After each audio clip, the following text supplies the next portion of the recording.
Baiklah,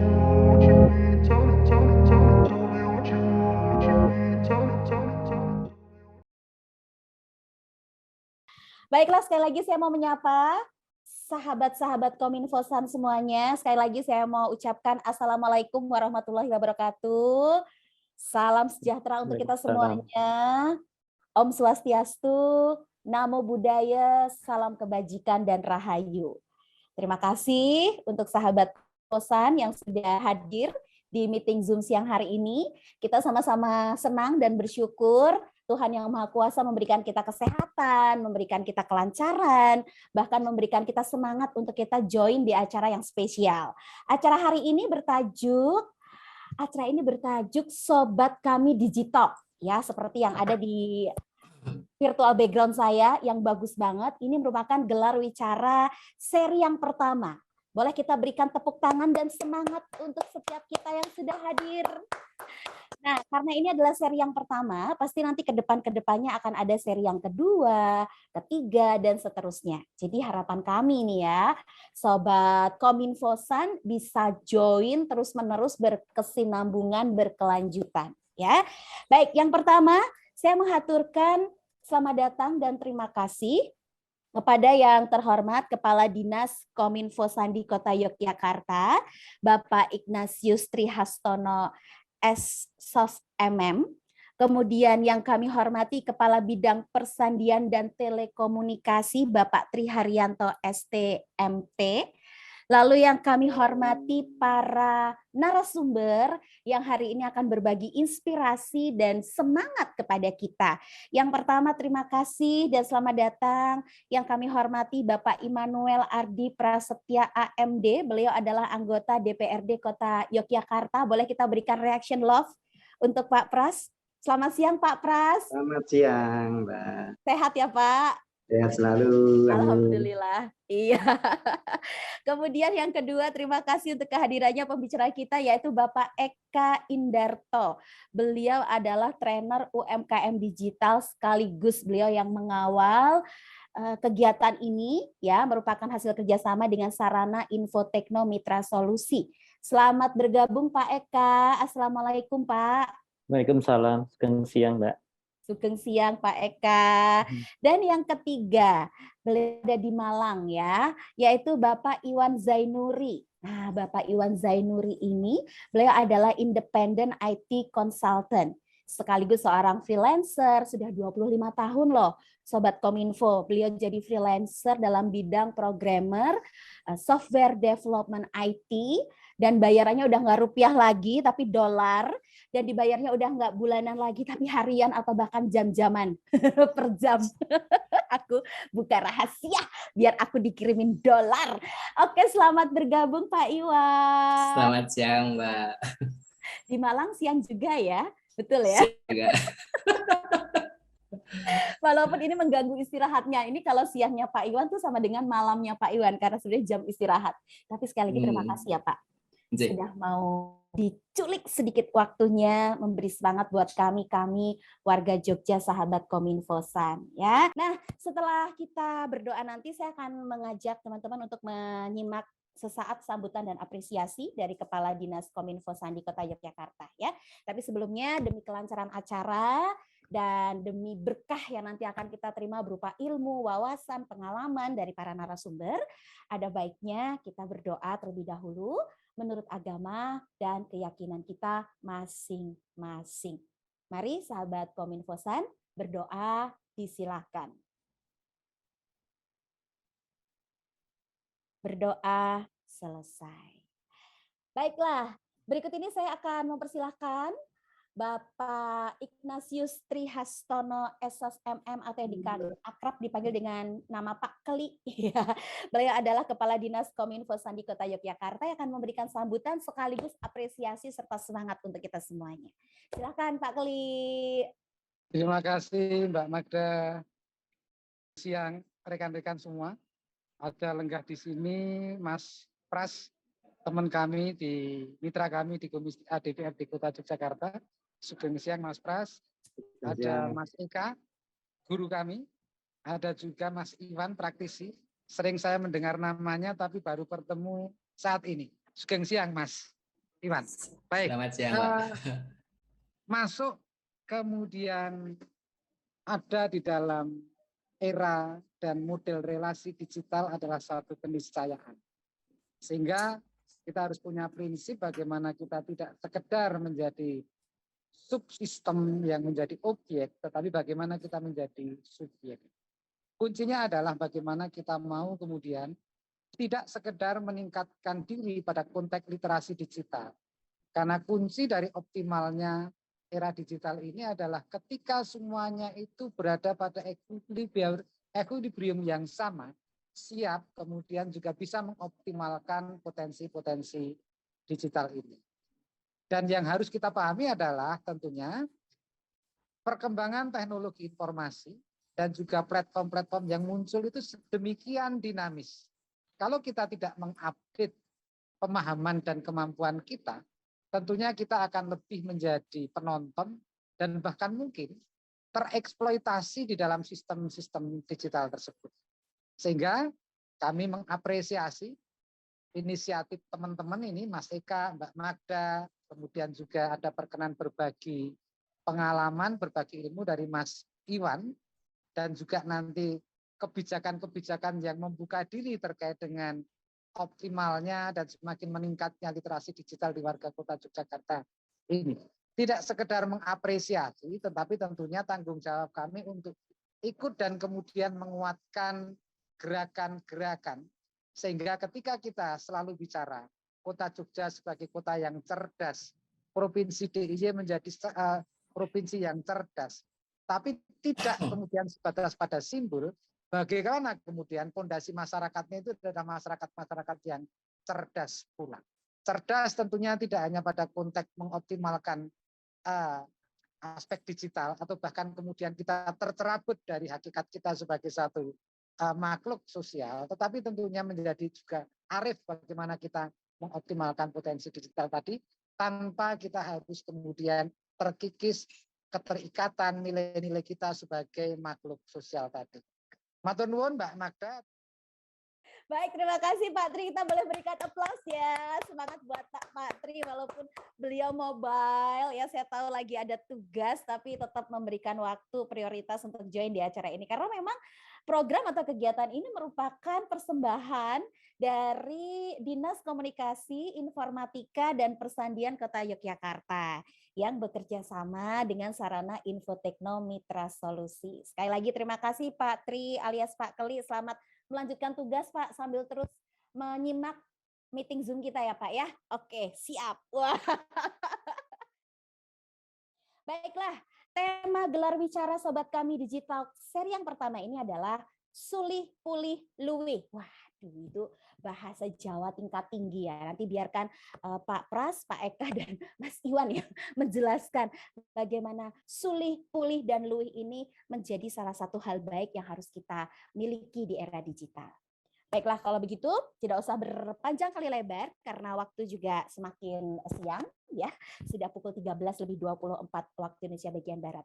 Saya mau mempersilahkan terlebih dahulu kepada Pak Pras ya atau Bapak Immanuel Ardi Prasetyo, anggota DPRD Kota Yogyakarta, untuk boleh memulai sharingnya. Kemudian nanti yang kedua Pak Eka Indarto, lalu yang ketiga nanti Pak Iwan Zainuri. Pak Pras, selamat siang Pak.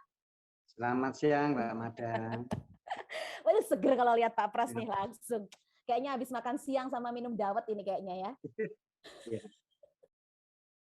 Ya, monggo Pak, boleh berbagi inspirasi Pak ya. Sambil kita juga beri kesempatan kepada partisipan, barangkali ada yang mau memberikan tanggapan, motivasi, apresiasi atau pertanyaan boleh ya Pak ya.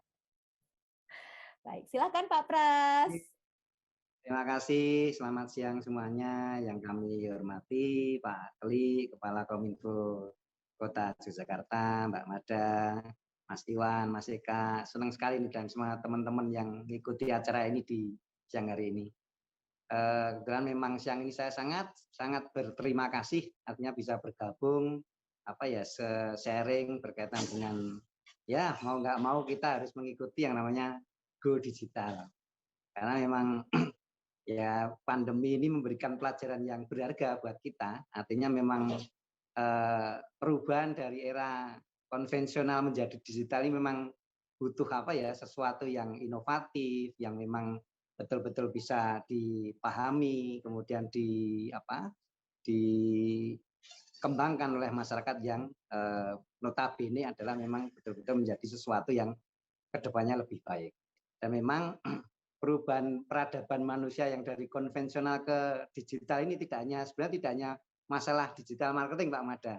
Kami kemarin juga berkaitan dengan public service yang berkaitan dengan semua yang tentang pelayanan masyarakat ini memang betul-betul sekarang sudah mulai dengan dilakukan adanya digital, sehingga ya mungkin masih banyak beberapa kendala yang terjadi di lapangan yang memang butuh updating dari semua yang kita lakukan, baik dengan Kominfo, kemudian dengan beberapa teman-teman yang mengampu atau berkaitan dengan digitalisasi ini. Sehingga kemarin memang ada masukan sih dari beberapa teman-teman berkaitan dengan ya peningkatan digital ini. Artinya memang Jogja ini menjadi sesuatu market yang sangat bagus. Artinya teman-teman UMKM ini memang betul-betul butuh pendampingan ataupun butuh sesuatu ilmu yang bisa mereka kembangkan. Karena ya kembali lagi ke pandemi tadi, Mbak. Kemarin itu memang orang mau ketemu langsung juga kadang-kadang kan tidak bisa. Sehingga ini justru memicu kita atau memacu kita untuk mau nggak mau harus belajar tentang digital tadi. Ya kemarin memang komitmen dari Kominfo Kota Yogyakarta dalam hal infrastruktur untuk WiFi publik itu memang kami sudah mendorong hampir sekitar 900 sekian yang WiFi publik itu dipasang atau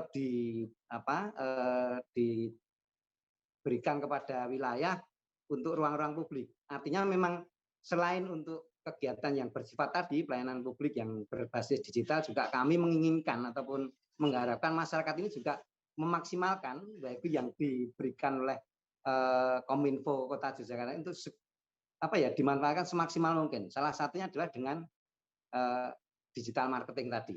Ya memang mau nggak mau ya yang namanya matahari kemudian giant aja selesai dengan apa yang menjadi daripada perkembangan zaman, perubahan konvensional menjadi digital tadi.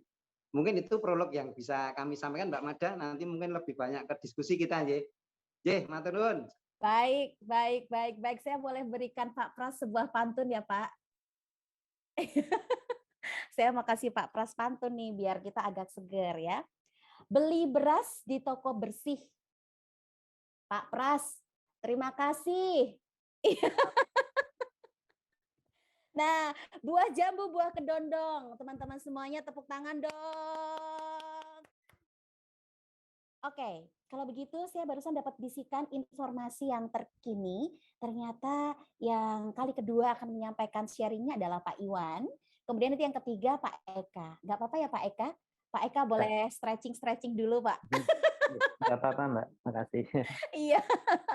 Nah, yang kedua ini adalah Pak Iwan Zainuri ya. Saya mau cerita sedikit ya, beliau ini sekalipun asli Indonesia, tapi klien-klien beliau ini nggak main-main ya.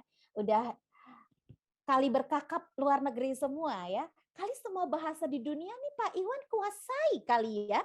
Bahasa Inggris pasti bisa. Bahasa Belanda kemungkinan besar bisa. Bahasa apa lagi Pak Iwan yang Bapak kuasai di pekerjaan ini Pak? Bahasa Jawa bisa. Bahasa Korea bisa kali ya Pak Iwan ya? Baiklah, beliau merupakan salah satu anak bangsa yang unik gitu ya, istimewa. Tadi diceritakan dari tahun 1997 sampai tahun ini berarti 25 tahun. Beliau memilih profesi yang unik gitu ya, sebagai seorang independent IT consultant. Tadi sempat kasih cerita sebelum acara mulai, beliau itu jam kerjanya terbalik teman-teman. Jam segini jam istirahatnya Pak Iwan. Tapi beliau bekerja itu mengikuti jam atau waktu Kanada, waktu Australia. Bagaimana ya beliau bisa bertahan 25 tahun? Bagaimana tantangan, suka duka, serta bagaimana awal karir beliau terjun di dunia ini dan bagaimana keluarga berperan untuk terus mendukung pekerjaan dan profesi dari Pak Iwan ini. Langsung saja deh, nggak usah berlama-lama. Kita berikan tepuk tangan buat Pak Iwan Zainuri, sahabat inspirasi kita hari ini. Silakan Pak. Oke, makasih Mbak Mada. Assalamualaikum warahmatullahi wabarakatuh. Selamat siang dan salam sejahtera untuk yang lainnya.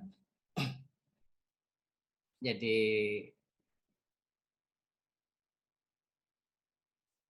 sebenarnya sejak awal saya memang suka komputer. Jadi sejak SMA saya mulai suka komputer, dan waktu kuliah di Bandung juga sama. Sebenarnya awalnya saya tidak bermain komputer waktu itu. Saya aktif di banyak organisasi, mulai dari jurnalistik, ya kebanyakan di jurnalistik, termasuk jadi sama seperti Mbak Mahda, pernah jadi MC juga. Dan saya juga aktif sebagai penyiar radio waktu itu di kampus. Jadi itu seperti itu, dan kemudian aktif layaknya seorang mahasiswa, aktif di lab seperti itu. Dan dari sanalah kemudian saya memulai untuk terjun di bidang IT, artinya berhubungan dengan orang asing waktu itu. Sebenarnya awal saya seperti Mbak Mahda bilang, apakah saya menguasai banyak bahasa? Sebenarnya tidak. Justru awal saya nggak bisa bahasa Inggris. Saya nggak bisa bahasa Inggris, nggak bisa nulis bahasa Inggris. Itu mungkin Mas Eka juga paham waktu itu. Awal-awal itu justru teman-teman yang membantu saya. Banyak teman, kebetulan teman-teman pinter saya, jadi dari mereka lah kemudian saya minta bantu mereka, tolong translating ini ada maksudnya apa, seperti kayak gitu. Jadi awal waktu itu adalah saya bertemu dengan seorang kebangsaan Belanda waktu itu. Dia tinggal di Indonesia dan kemudian running bisnis di bidang IT.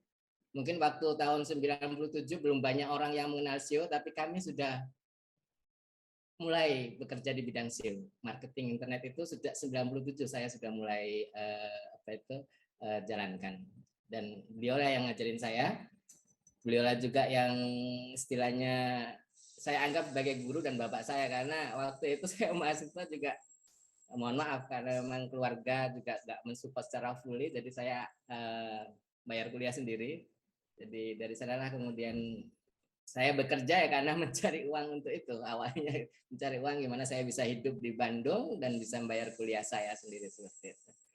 Jadi awal seperti itu. Jadi saya sama sekali nggak pernah memang mungkin zaman kita tahun 90 pelajaran bahasa Inggris nggak dioptimalkan. Jadi saat kuliah pun meskipun saya kuliah di teknik, saya kurang paham bahasa Inggris.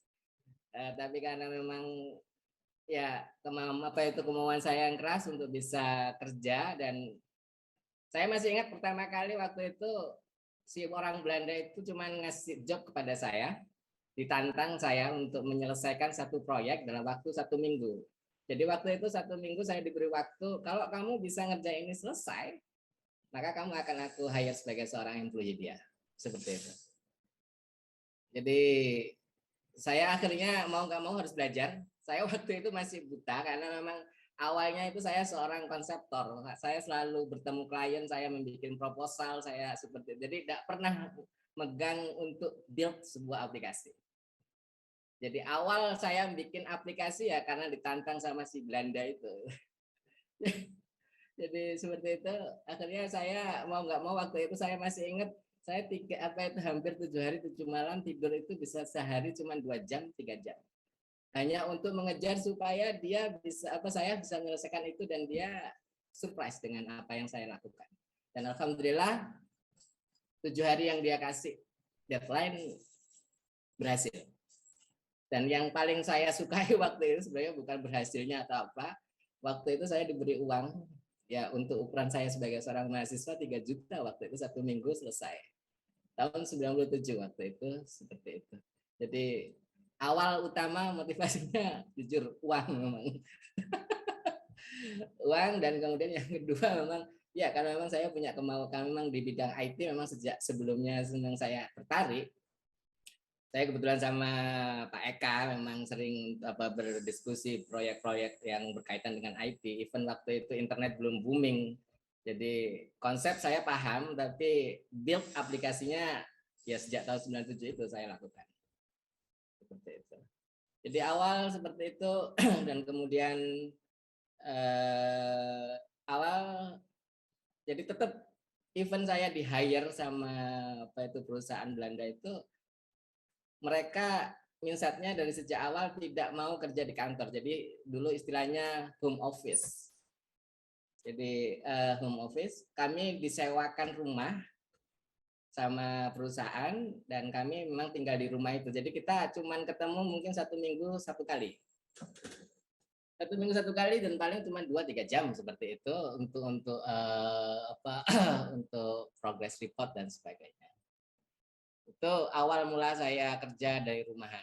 Sampai kemudian saya masih ingat sama Belanda itu memang banyak ada orang marketing dan segala macam. Semuanya juga diselesaikan secara online. Itu sejak 97. Mungkin dalam bidang internet juga orang belum paham. Tapi kami sudah melakukannya seperti itu. Itu 97, habis itu kemudian ada tragedi 98, 2000, kemudian tahun 2000 kondisi ekonomi ngedrop, saya pun ngedrop. Jadi efeknya kena banget. Jadi proyek-proyek hold semuanya dan saya kembali lagi ya istilahnya pertama dinaikkan dengan gaji yang wow gitu kan, akhirnya kemudian turun tahun 2000 itu. Finally saya pindah ke Bali. Kurang lebih tahun 2001 pindah ke Bali, ketemu hampir yang sama seperti orang Belanda tapi orang Australia. Dan karena saya mulai terbiasa sejak tahun 97 itu kerja di rumah, saya juga punya target ke dia. Oke, aku mau kerja sama kamu tapi aku minta satu hal, kerja di rumah. Jadi even saya di Bali, saya tetap kerja di rumah sama orang Australia itu. Jadi status saya pegawai, tapi pegawai kerja di rumah dan klien-klien waktu itu memang banyak di Indonesia, tapi kebanyakan seperti hotel, travel agent dan ya yang berkaitan dengan tourism. Rekor saya banyak bikin website itu di Bali. 100 lebih saya pernah bikin website untuk hotel-hotel di Bali. Mulai dari Four Seasons kayak Hard Rock Cafe, Dynasty Hotel sampai hotel-hotel berbintang 5 yang di Nusa Dua saya yang bikin. Dan anehnya saya bikin sendiri. Dan itulah yang membuat mereka sangat depend sekali sama saya waktu itu. Dan waktu itu kerjanya di rumah dan sebenarnya gajinya nggak seberapa, tapi selain gaji bulanan saya juga dapat gaji per project seperti itu. Dan saya merasa kok seperti ini aja gitu kan, nggak berkembang ya, istilahnya kalau mau disyukuri ya disyukurilah. Saya bisa dari mulai nol saya nikah sampai akhirnya punya anak 3, anak saya 3-3-nya juga lahir di Bali semuanya, dan dapatnya dari hasil kerja saya seperti itu. Tapi kemudian ada keinginan saya harus lebih gitu. Maka kemudian berangkatlah saya kemudian join ke grup freelance. Dulu masih namanya odes.com. Situlah saya mulai langsung bisnis itu tidak dari perusahaan, tapi saya langsung komunikasi dengan customer. Awal customer saya adalah orang Jepang waktu itu, kalau yang dari Odes itu.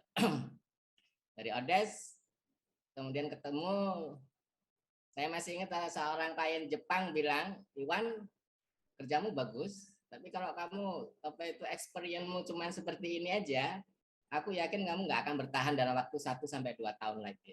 Seperti itu, saya masih ingat sekali. Karena waktu itu saya cuma mampu di bidang networking, database, sama bahasa programming aja. Bahasa programming pun bahasa programming yang orang mungkin jarang tahu, Fusion seperti itu. Jadi dia bilang, Wan, kalau kamu pengen survive terus sampai kamu lama dan dipakai orang, you harus belajar lagi yang lainnya. Ya, belajar desain, belajar user interface, user experience dan semuanya gitu. Dari itulah kemudian saya mikir, oh iya ya, benar juga gitu. Jadi orang Jepang tadi bilang seperti itu, saya akhirnya mulai belajar lagi, lebih giat lagi, dan alhamdulillah dari dorongan dia seperti itu, hari ini saya bisa menguasai semua hal di dalam bidang web. Istilahnya kalau customer saya yang di Australia bilang, saya biasanya hire 5 orang dalam satu proyek. Istilahnya orang networking 1, orang database 1, orang build website 1, orang untuk desain secara keseluruhan UX-nya 1 orang. Sekarang saya cukup meng-hire kamu 1 orang, tapi semua bisa. Makanya kemudian kalau ada beberapa orang tanya, kenapa kamu bisa bertahan selama ini dan customermu kebanyakan long term gitu kan? Istilahnya saya kalau customer biasanya tidak 1-2 tahun, rata-rata biasanya di atas 8 tahun satu customer yang saya handle. Ya, saya bilang ke mereka, saya bisa semuanya dan dia suka gitu. Salah satunya seperti itu. Yang kedua adalah jam berapapun dia kontak saya, event saya di Indonesia gitu, saya siap. Karena memang sejak saya ikut di freelance itu, saya mematok diri saya nggak mau gaji bulanan, saya gajinya jam-jaman. Jadi jam berapapun dia kontak, ya saya cas seberapa lama saya kerja untuk mereka. Jadi bagi saya mau kerja jam 1 malam, mau jam 3 malam, ya wes pokoknya selama kamu nyuruh aku kerja, ya wes aku kerjakan seperti itu. Jadi salah satu hal yang membuat mereka happy saya kerja mungkin karena itu, dan attitude saya juga selalu bilang selama itu masalah pekerjaan ya harus saya kerjakan. Jadi mungkin coba di ini next slide-nya.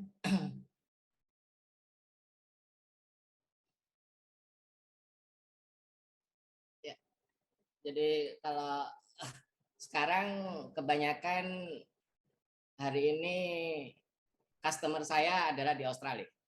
Kanada saya sudah putus sejak sebelum pandemi. Sebelum pandemi saya berhenti bekerja di Kanada. Di Kanada sebenarnya juga saya menangani beberapa customer besar.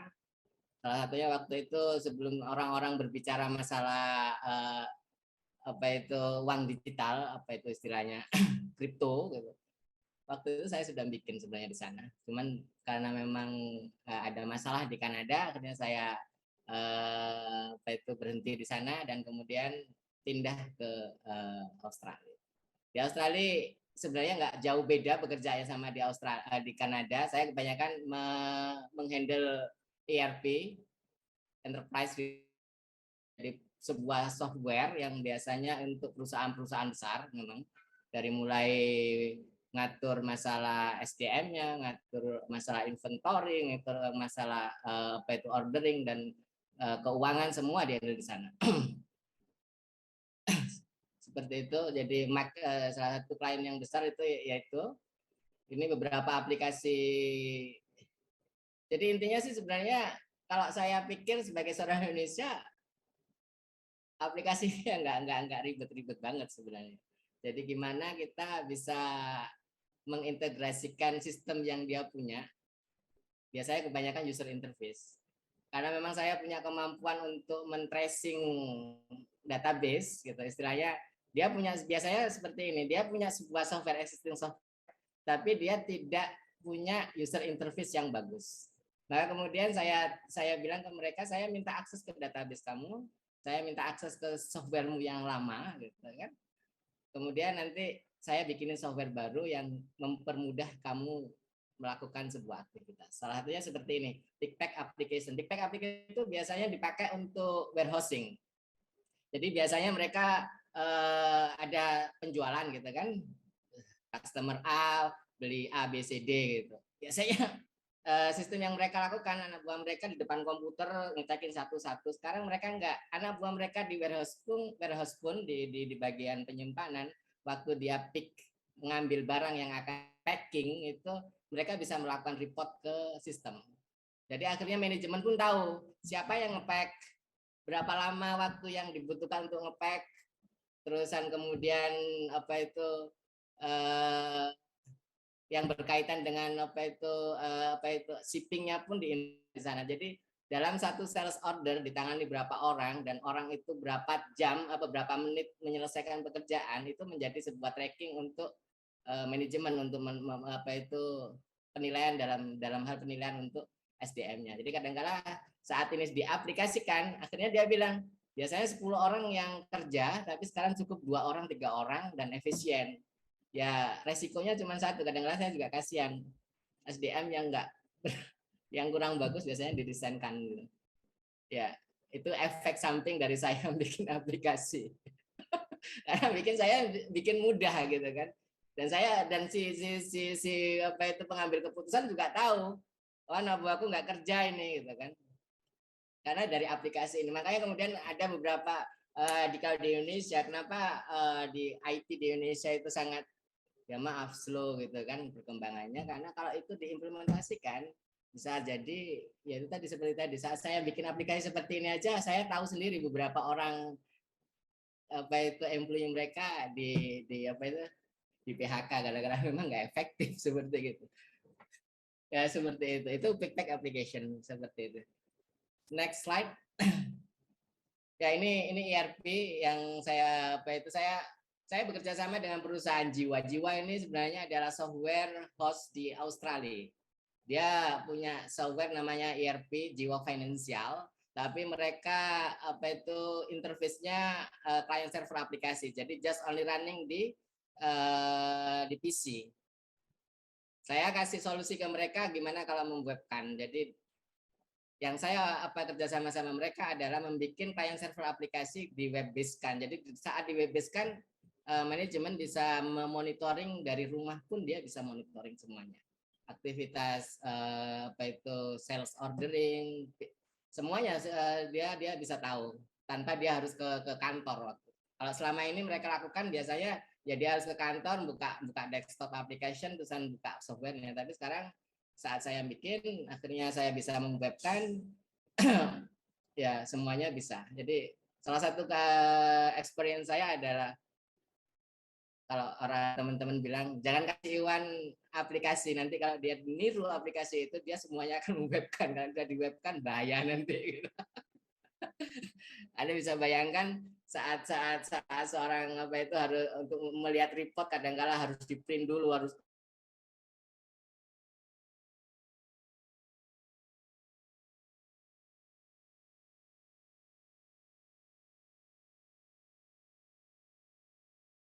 proses mendelivery sesuatu yang tidak harus on-site. Jadi semuanya saya digitalkan, saya virtual, saya bikin web business. Terus seperti itu. Next slide. Ya ini simple, aplikasi simple sebenarnya. Salah satu customer saya di Elektra Kabel itu adalah pemasok kabel di Australia.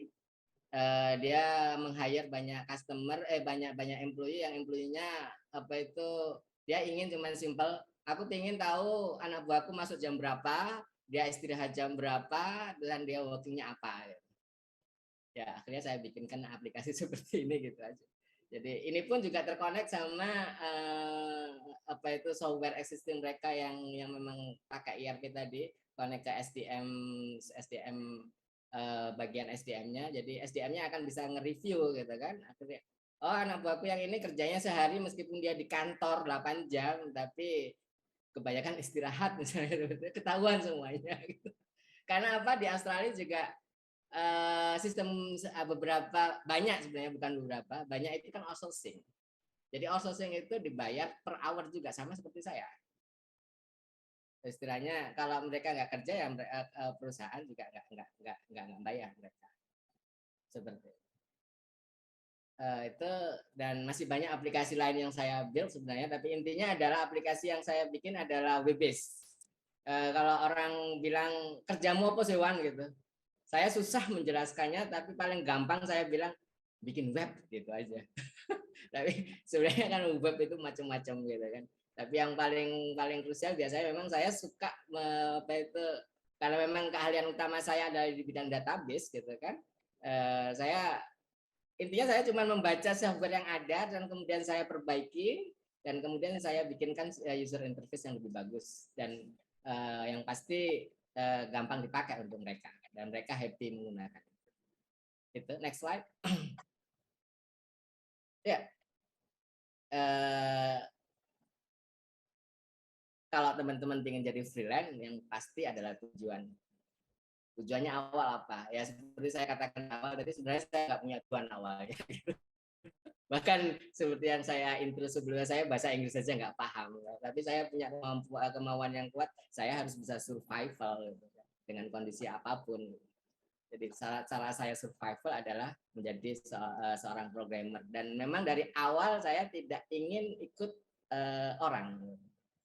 Jadi saya ingin kerja dari rumah itu sejak awal. Jadi karena itulah kemudian saya memulai kerja seperti ini, dan yang pasti skill juga harus didukung. Memang dasarnya saya punya skill sebelumnya adalah skill seorang IT, mulai dari program. Saya awalnya bukan programming, saya orang networking. Dari networking saya belajar kemudian database. Mungkin saya lihat Mas Eka waktu itu juga, kok asik juga database. Kalau Mas Eka ini seorang desainer dia dulu. Pak Eka dulu itu seorang desainer database, asik juga akhirnya saya belajar juga akhirnya database. Kemudian seperti itu. Kemudian networking saya kuasai, mau di Windows, mau di Unix, mau di IBM saya juga bisa kuasai semuanya. Saya database kuasai. Kemudian saya belajar mulai bahasa HTML, gimana cara membuat web yang paling simple. Seperti itu, dan sampai akhirnya kalau mungkin rate saya hari ini tinggi, itu depend juga dengan skill saya. Awalnya saya tidak rate segitu. Jadi ada pertambahan skill, saya pasti naikkan skill rate saya. Plus juga karena depend juga long term. Saya biasanya kalau misalnya ada customer yang cuma butuh saya waktu cuma 1 atau 2 jam, biasanya saya cas tinggi ya. Seperti itu. Jadi rate yang saya punya adalah tidak saklek gitu, tergantung. Seperti itu. Yang paling penting adalah kalau mau jadi freelance yang agak lama gitu kan, selalu kita harus paham teknologi yang berkembang apa. Jadi jangan seperti yang orang Jepang tadi bilang waktu customer saya yang pertama kali itu, kalau kamu nggak mau ditinggal dan selalu survive, ya kamu harus tahu semua perkembangan teknologi. Saya selalu belajar apa yang hari ini terjadi, ilmu-ilmu apa yang mulai HTML kelas 4 ke kelas 5 dan semuanya itu saya pelajari semua akhirnya. Karena saya juga nggak mau anak-anak muda, ya bukan nggak mau ya, istilahnya saya juga masih perlu income gitu kan. Kalau kemudian apa itu istilahnya saya mundur ke belakang dan hanya berbangga dengan apa yang saya lakukan hari ini, akhirnya kan orang juga akan meninggalkan saya seperti itu. Yang tadi masalah cara kerja, ya cara kerja saya memang dari awal saya selalu matok. Even saya waktu pertama kali kerja sama orang Belanda, ya karena kerja sama orang Belanda pertama kali diajarkan kerja dari rumah, maka kemudian saya kerja di Bali pun saya mematok. Kalau mau kamu hire saya silakan, tapi saya punya prinsip kerja di rumah, boleh enggak? Kalau boleh ayo lanjut, kalau enggak ya enggak. Seperti itu. Seperti itu. Bangun networking, dan yang paling penting adalah jujur. Kerja di dalam kerja di rumah aja yang paling penting adalah jujur. Jadi kadang-kadang kalau kita di kantor gitu kan, kalau misalnya dengar anak buah misalnya telat karena masalah ini, masalah A dan B dan itu sering terjadi gitu. Saya mungkin kalau sama jujurnya sama customer biasanya ya cukup saya memberitahu waktu sama keluarga saya jam seberapa sampai jam berapa, waktu ibadah saya jam berapa sampai jam berapa, waktu tidur saya jam berapa sampai jam berapa. Seperti itu aja sih sebenarnya. Dan kalau misalnya ada deadline, kalau misalnya deadline-nya nggak terlewati, saya selalu ngasih alasan kenapa gitu. Masalahnya orang asing itu nggak terbiasa dengan jadwal molor gitu, tapi mereka terbiasa juga alasan. Alasannya kalau masuk akal ya diterima, seperti itu aja. Dan bersikap, attitude saya adalah ya tadi itu, saya punya sikap kalau memang kerjaan ya kerjaan gitu kan, harus selesai meskipun itu urusannya jam 2 malam pun, kalau ada masalah ya harus saya selesaikan seperti itu. Dan paling penting adalah yang juga yang kadang temen, kok bisa kamu, apakah kamu cuman kerja di freelance itu cuman ngetik aja gitu, kok ya betah gitu. Sebenarnya tidak juga. Saya punya aktivitas di luar ngetik. Jadi dari penghasilan yang saya dapatkan, saya punya usaha lain, salah satunya di mebel. Jadi istilahnya banyak dari customer saya itu mereka pun juga tidak di bidang IT aja. Mereka selalu di bidang yang lain dan dia punya. Ya, karena memang kemampuan awal saya sebelum jadi tukang ketik itu memang tukang ngomong, tukang ngoceh gitu kan. Dan saya terbiasa untuk menawarkan sesuatu juga, maka dari situ biasanya di sela-sela kita ngobrol gitu masalah proyek, dia menawarkan sesuatu, Iwan aku lagi bangun proyek gitu, kamu bisa bantu nggak itu? Apa itu? Ya salah satunya yang terjadi waktu itu adalah saya bisa ekspor ke Kanada mebel. Itu pun awalnya juga dari ngobrol aja sebenarnya sama orang Kanada itu. Dari situlah kemudian saya bangun workshop di Jepara seperti sampai hari ini, alhamdulillah. Dan juga saya pernah juga ekspor rambut, mungkin kerajinan rambut di Purbalingga. Waktu itu ada customer juga dari Kanada, dia punya salon. Jadi selain dia apa itu di bidang IT, dia punya salon juga, dan kebetulan dia perlu kayak hair extension gitu kan. Dan dia tanya ke aku, di Indonesia katanya ada banyak apa itu pengrajin rambut gitu. Ya dari dia saya tahu bahwa memang Indonesia itu adalah sebenarnya eksportir rambut yang paling bagus, nomor 2 katanya selain India seperti. Maka kemudian dia ngasih saya kesempatan untuk outsourcing, apa itu istilahnya, mencari, tolong carikan aku produk rambut dan harganya berapa, kalau cocok mau ekspor. Ya seperti itu. Sampai hal yang istrinya hal-hal seperti itulah yang kemudian akhirnya membuat saya akhirnya agak lama. Sebenarnya kadangkala juga ada apa itu kadangkala juga dalam satu session saya nggak ngetik gitu ya. Cara yang lain saya bisa mensikapinya ya itu tadi, ada beberapa proyek yang non ngetik, non programming yang bisa saya lakukan. Dan itu juga melibatkan banyak orang. Kalau di misalnya di Mebel saya punya, kalau misalnya lagi big project bisa meng-hire sampai 80 orang karena memang proyeknya gede seperti kayak gitu. Yang sampai saat ini yang masih running ya memang cuma Mebel aja. Kalau misalnya rambut itu memang agak susah memang. Ya seperti itu. Jadi pastikan punya usaha yang lain yang pasti. Yang usaha itu apa istilahnya bisa memicu, bisa apa itu membuat kamu lebih istilahnya lebih happy. Karena kita juga nggak terus-terusan ngomongin programming. Kalau ngomongin programming kan jadi bosen juga gitu kan, kayak robot gitu. Oke, seperti itu. Dan sebenarnya banyak sih masalah pekerjaan di luar ngetik yang saya lakukan. Cuman yang mungkin yang kelihatan lumayan itu ya di Mebel itu. Seperti itu. Oke, next slide. Ya, kayaknya ini semuanya sudah saya ini. Jadi bertanggung jawab penuh tentang pekerjaan itu maksudnya seperti ini. Jadi freelance itu kita harus bisa mengurus diri kita sendiri. Mulai dari hardware, tidak seperti kalau di kantoran itu kan kita PC aja kalau misalnya nggak bagus harus apa itu telepon bagian supporting untuk gimana ini PC-nya tolong diperbaiki ya kayak gitu. Kalau nggak diperbaiki dia nggak mau kerja, kita nggak bisa seperti itu jadi freelance. Jadi freelance kalau mau jam kerja ya jam kerja gitu. Meskipun hardware rusak kamu juga harus bisa memperbaiki sendiri. Mau masalah kesehatan pun harus kita perhatikan, tagihan-tagihan juga kita urus sendiri, pajak dan segala macamnya seperti itu. Jadi benar-benar semua kita lakukan sendiri. Kita tidak depend sama orang lain. Ya, selama itu bisa kita lakukan, insya Allah ya running aja, saya fine aja. Dan yang tadi yang sebenarnya yang ini beban kerja dan penghasilan tidak stabil itu seperti yang saya contohkan tadi. Saya bisa bertahan sampai 25 tahun ya karena misalnya kalau nggak ada lagi kerjaan, kadang-kala saya kontak sama customer saya juga karena dia juga punya pekerjaan di luar IT gitu kan. Ya seperti tadi akhirnya saya bisa ekspor mebel, punya usaha mebel, punya usaha apa itu apa pernah bikin apa ekspor rambut segalanya itu awalnya dari situ. Karena kalau misalnya dia nggak punya project IT ya pasti saya juga bingung mau kerja apa, tapi saya tahu dia punya usaha lain, jadi kita harus komunikatif juga sama customer gitu. Jadi kita harus tahu juga istilahnya ya karena memang saya orangnya suka ngomong gitu kan, jadi customer itu sebenarnya saya anggap kayak keluarga. Saya kenal anaknya, kenal suami istrinya, jadi istilahnya semua tahu lah seperti itu. Dari situlah kemudian saya tahu kebutuhan dia apa aja selain ngetik itu tadi. Seperti itu. Dan yang paling penting adalah membedakan waktu kerja dan pribadi, itu penting sekali. Awal-awal saya kerja seperti ini, istri awalnya cemberut juga. Hampir waktu awal saya hampir istilahnya kalau istri saya waktu itu bilang, bosen saya lihat sampean Mas di depan komputer melulu. Seperti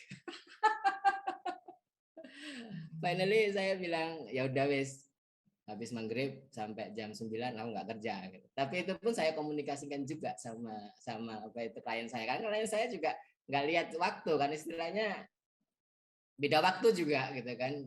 Katakanlah kalau waktu itu jam apa, saya kerja di Kanada jam 6 sore, itu di sana itu jam 6 pagi dan mereka udah mulai siap-siap kerja gitu kan. Sedangkan saat saya bilang saya jam 6 sampai jam 10 katakanlah mau off gitu. Padahal itu awal kerja di Kanada gitu kan. Jadi saya harus komunikasi juga.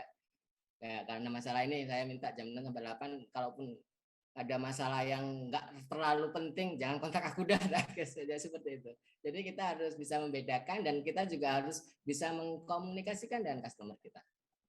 Selama kita bisa melakukan itu, insya Allah ya lancar-lancar aja juga. Dan itu tadi, karena kita harus jujur. Dan yang paling saya salut sama orang-orang asing, as long as kalau kita misalnya apa itu nggak kerja, itu masalahnya dengan masalah keluarga, mereka sangat-sangat menghargai. Misalnya, bos, aku harus nganterin anakku gitu kan. Oh ya, meskipun waktu saya nganterin itu ada masalah yang urgent atau apa, dia sama sekali nggak komplain. Itu yang saya pahami sama orang-orang asing seperti itu. Selama yang masalahnya itu masalah keluarga, masalah istri sama anak-anakmu gitu kan. Dan itu memang realitanya seperti itu. Mereka sangat-sangat hormat. Saya sampai kadang kalau orang asing kok seperti ini ya. Hal yang berkaitan dengan keluarga gitu kan. Mereka sangat hargai dan sangat menghormati. Jadi kadang-kadang kalau misalnya saya kadang mau nakal gitu kan, nggak mau kerja tapi ada apa itu apa itu didesak terus ya paling alasan urusan keluarga. Tapi itu insya Allah jarang saya lakukan karena memang sekali saya lakukan jadi kebiasaan. Tapi yang paling saya tahu memang itu. Selama alasannya itu urusan keluarga, urusan istri, urusan anak. Even cuman misalnya, bos, aku pagi-pagi harus bantu istriku nyiapin anak-anakku masak, nyiapin anak-anakku untuk berangkat sekolah gitu. Mereka nggak mau ganggu itu. Itu yang saya dari kebiasaan orang asing menghargai anak buahnya dalam hal bekerja, itu yang saya hargai, yang saya lihat sangat-sangat cantik sekali ya. Istilahnya, mohon maaf, mungkin karena saya nggak kerja di Indonesia, kok kayaknya yang di Indonesia nggak seperti itu ya. Hal family itu adalah yang paling penting. Dan mereka sangat respect dan menghargai sekali. Seperti itu. Next slide. Ya, sebenarnya ya tadi seperti yang saya katakan adalah kerja keras. Kerja keras saya selalu dibilang sama hampir semua customer saya, hampir semua partner saya bilang, kalau kamu kerjanya mindsetmu kerja sebagai seorang employee yang cuma kerja 8 jam, ya nantinya kamu juga rezekimu juga sama seperti seorang pegawai gitu. Jadi mindsetmu itu harus kamu rubah, kamu kerja jangan 8 jam gitu. Ya memang pada kenyataannya memang saya sejak awal nggak pernah kerja 8 jam, selalu lebih gitu. Jadi even kita seorang employee gitu, tapi kalau kita bekerja keras gitu kan, maka kita akan berkembang dengan kerja keras itu. Istilahnya apa yang diberikan sama Tuhan pun bukan dari apa statusmu sebagai pegawai gitu kan. Kerja kerasmu itulah yang membimbing kamu. Kan. Kamu mungkin dari akhirnya jadi A, jadi B ya dari kerja keras. Ya, yang slide kanan itu agak sombong dikit. Rate saya memang hari ini lama 50 US per dolar gitu. Ya, itu sebenarnya awalnya saya dulu cuman 10 dolar per jam. Jadi kalau teman-teman ini sekedar trik aja gitu, orang asing akan melihat jam terbangmu seberapa banyak. Kalau di online itu kan kelihatan semuanya, jam terbangmu seberapa jam itu wis real itu nggak bisa diobok-obok gitu. Kalau di sana saya istilahnya jam kerja saya ini salah satu platform freelance yang saya ikutin, masih ada beberapa, tapi ini yang paling banyak memang. Awak ini saya kerja mulai tahun 2012 sejak saya pindah ke Malang yang pasti. Sebelum sih sebenarnya, tapi paling banyak kerja waktu itu memang di Malang waktu saya kerja di Awak ini. Itu sampai hari ini saya kerja di sana, platform sana itu 10.923 jam. Nggak tahu istilahnya seperti itu. Awalnya saya rate-nya cuma 10 US dollar. Awal itu istilahnya saya nge-get waktu itu cuman gak apa-apa lah dibayar apa itu murah gitu dulu 10 US per dolar waktu itu. Saya cuma ingin naikkan saya biar punya apa itu istilahnya pengalaman kerja lah. Sampai akhirnya saya waktu itu dapat jam terbang 1000 jam, akhirnya saya naikkan jadi 20 US dollar. Sampai kemudian naik, akhirnya ya sekarang saya patok 50 US dollar. Jadi tidak langsung waktu itu seperti itu. Depend juga. Kalau misalnya kamu tiba-tiba hari ini daftar ke freelance minta 50, ya kamu diguyu.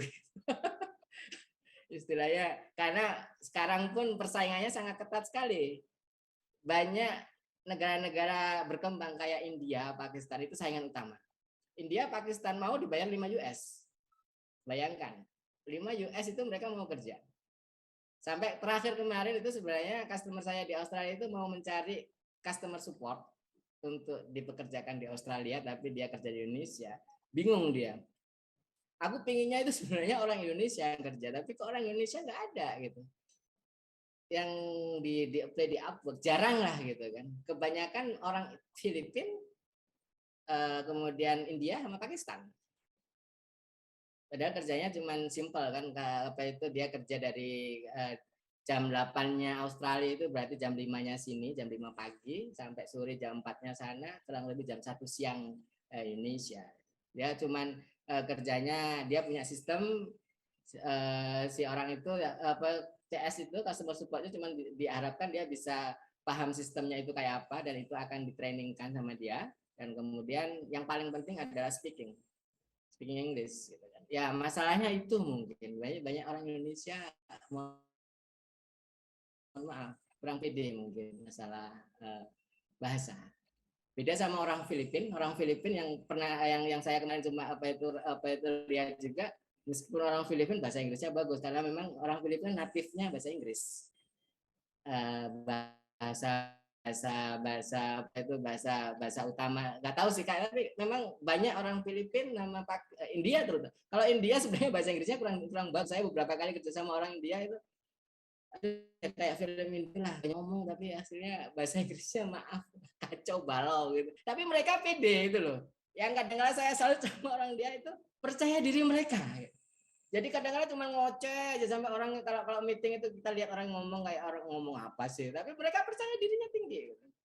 Jadi mungkin salah satu yang mungkin belum saya tulis adalah percaya diri. Memang percaya diri itu penting. Sama seperti tadi saya bilang, saya memang nggak bisa bahasa Inggris di awalnya, tapi saya percaya diri bahwa saya mampu mengerjakan. Dan setiap saya awal-awal untuk join sama partner, saya kan pasti dia apa itu ditelepon dulu ataupun kita wawancara dulu.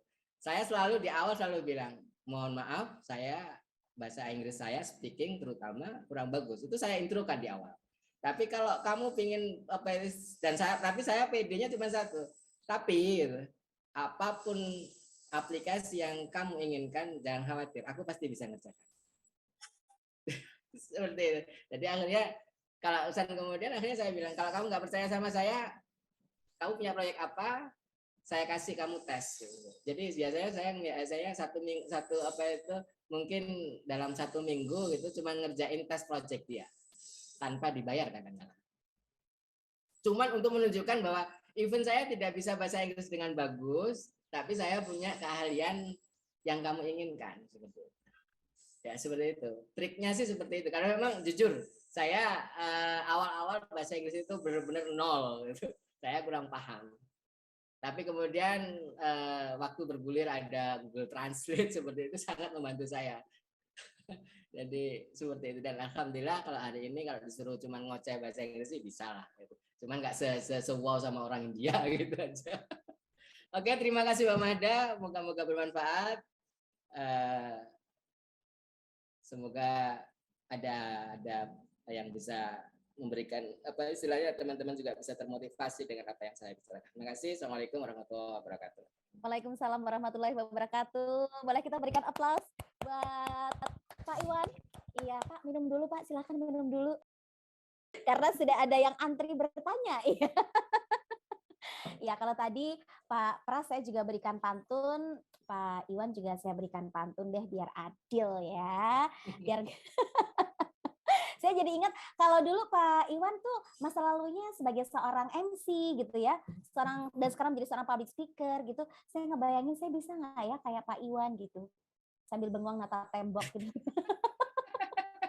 Tapi Tapi hari ini saya bersyukur sih bisa satu frame, satu layar dengan Pak Iwan, itu sebuah kegembiraan tersendiri dan rasa syukur tersendiri. Oke, pantunnya seperti ini Pak Iwan.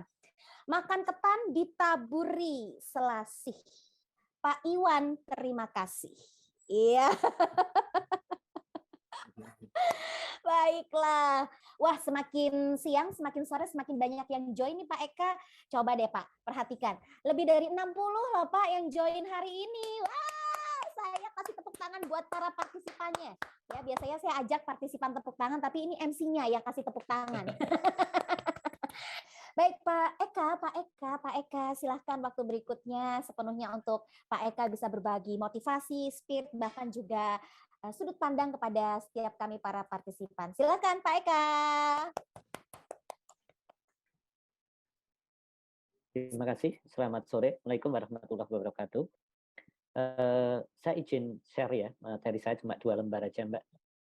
Ini yang menarik perubahan di era digital, yang dimana itu kalau saya dengan Mas Iwan Zainuri itu memang internet belum sehebat sekarang ya. Era itu kalau kita lihat di Jogja, orang itu untuk internet masih di warnet. Ini 2 pertanyaan yang pernah saya sampaikan di acara guru-guru di Kota Bantul. Guru-guru itu dikumpulkan, saya minta ngasih sharing mengenai perubahan di era digital. Menurut Mbak Mahda, yang benar era digital itu era bekerja tetap atau tetap bekerja? Dua-duanya tuh benar, tapi saya pilih yang tetap bekerja, Pak. Oke, tepat ya. Jadi begini, ini kenapa saya sampaikan? Karena beberapa paradigma yang terjadi, bahkan di sebagian besar orang tua, sebagian besar guru itu diarahkannya adalah bekerja tetap. Ya. Jadi bukan di tetap bekerja. Ya, setuju. Waktu sampai saya tanya, itu si Facebook punya aset 1.600 triliun. Itu kalau sama-sama jadi ASN, kapan tuh dapat segitu? Ya. Dan era digital ditandai di milenial sekarang itu adalah era di mana anak-anak itu always on, always connect di 24 jam. Ya. Bahkan di salah satu acara waktu itu ada acara menarik ya, judulnya itu remaja di human trafficking, perdagangan anak-anak gitu ya, remaja itu. Di era digital itu saya berikan masukan dengan teman-teman kurang lebih begini. Saya nggak tahu Mbak Madalena itu setuju enggak. Kalau hari ini Anda di era internet, kalau hari ini Anda ditakdirkan menjadi keluarga yang tidak mampu, ya syukuri saja. Itu memang takdir. Tapi ke depan di era internet tetap miskin itu salah sendiri, setuju enggak? Iya, setuju Pak.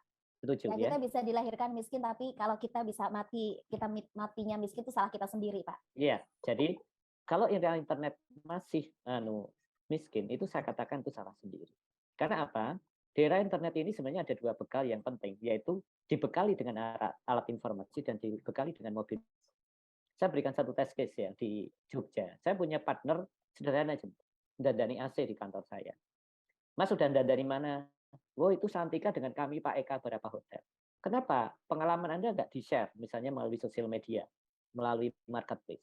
Akhirnya di-share beneran sama dia. Benar, nggak nyampe seminggu ditawari kerja di Makassar dan sebagainya untuk bidang AC.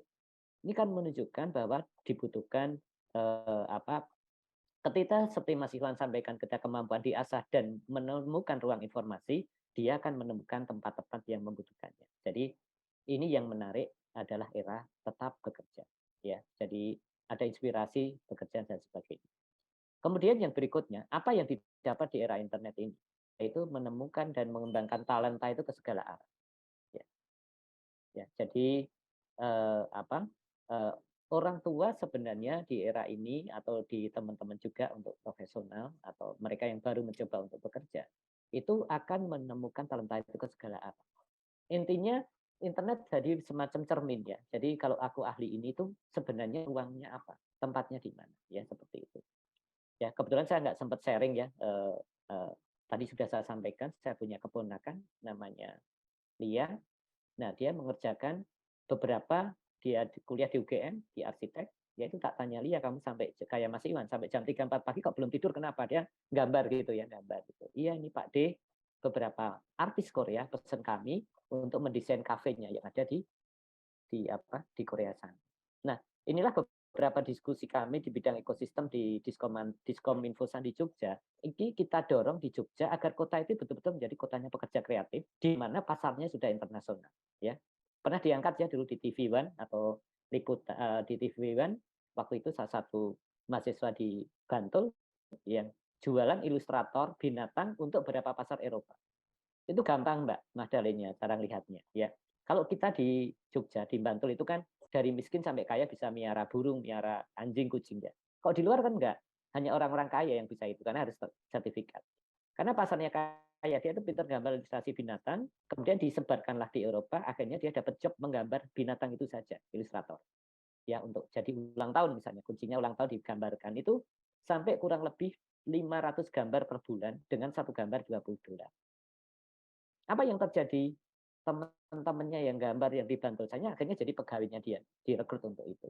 Ini yang harus kita temukan di kota Yogyakarta di era hari ulang tahun ini, bagaimana kita betul-betul mampu membrand kota ini berarti kota pekerjaannya kreatif. Jadi kalau ke Jogja itu tidak sekedar apa ya Mas Iwan, dolan gitu ya. Tetapi memang ke sini ada pekerjaan yang global yang bisa kita kerjakan bersama antar negara ya. Dan itu sudah terjadi.